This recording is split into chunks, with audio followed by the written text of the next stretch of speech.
We're a third-generation organization, and I've worked for all the different generations, and basically it's been driven from day one to do the right thing.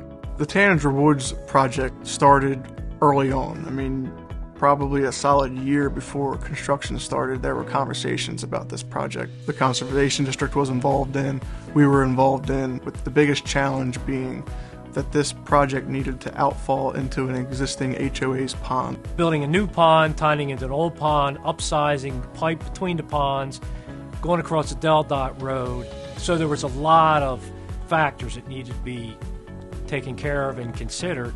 Ultimately, they had, I think, a 15 or 24-inch pipe in their pond that needed to be upsized to 48-inch pipe. So they were concerned that they were going to see that.